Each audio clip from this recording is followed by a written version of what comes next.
ಅಬ್ಬರದ ಪ್ರಚಾರದ ಜೊತೆಗೆ ರಾಜಕೀಯ ನಾಯಕರುಗಳು ಮಾತಿನಲ್ಲಿಯೇ ಯುದ್ಧವನ್ನು ಆಡ್ತಾ ಇದ್ದಾರೆ. ಬಿಜೆಪಿಗೆ ಮತ ಹಾಕಿದ್ರೆ ಇಡೀ ದೇಶ ನಾಶವಾಗುತ್ತೆ, ನಮ್ಮ ದೇಶ ಅಫ್ಘಾನಿಸ್ತಾನನೋ ಯಾವುದೋ ದೇಶ ಆಗಿಬಿಡುತ್ತೆ. ಸಚಿವ ಭೈರತಿ ಸುರೇಶ್ ವಿವಾದಿತ ಹೇಳಿಕೆಯನ್ನು ಕೊಟ್ಟಿದ್ದಾರೆ. ಏನಾದ್ರೂ ಈ ಸರ್ತಿ ನೀವೇನಾದ್ರೂ ಸ್ವಲ್ಪ ಯಾಮಾರಿ ಈ ಬಿಜೆಪಿ ಪಕ್ಷಕ್ಕೆ ಮತ್ತೊಂದ್ಸರಿ ಅವಕಾಶ ಮಾಡಿ ಕೊಟ್ರೆ ಇಡೀ ದೇಶ ನಾಶ ಆಗೋಗ್ತದೆ. ನಮ್ಮ ದೇಶನೂ ಅಫ್ಘಾನಿಸ್ತಾನನೋ ಇನ್ನೊಂದು ಯಾವುದೋ ಈ ಕೆಲವೆಲ್ಲ ಜಗಳ ಆಡುವಂಥ ದೇಶಗಳಿರ್ತಾವಲ್ಲ, ಅಂಥ ದೇಶಗಳಿಗೆ ಹಾಕ್ಬಿಡ್ತಾರೆ ನಮ್ಮ ದೇಶನೂ.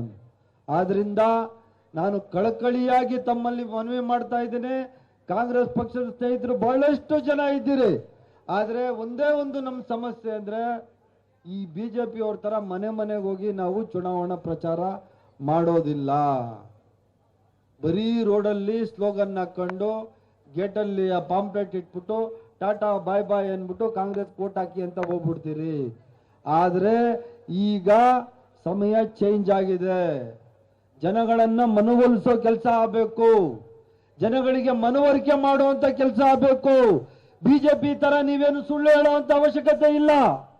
ಕಾಂಗ್ರೆಸ್ ಪಕ್ಷ ಈ ದೇಶಕ್ಕಾಗಿ ಏನ್ ಮಾಡಿದೆ, ಈ ರಾಜ್ಯಕ್ಕಾಗಿ ಏನ್ ಮಾಡಿದೆ, ಅದನ್ನ ಜನಗಳಿಗೆ ಹೇಳಿದ್ರೆ ಸಾಕು.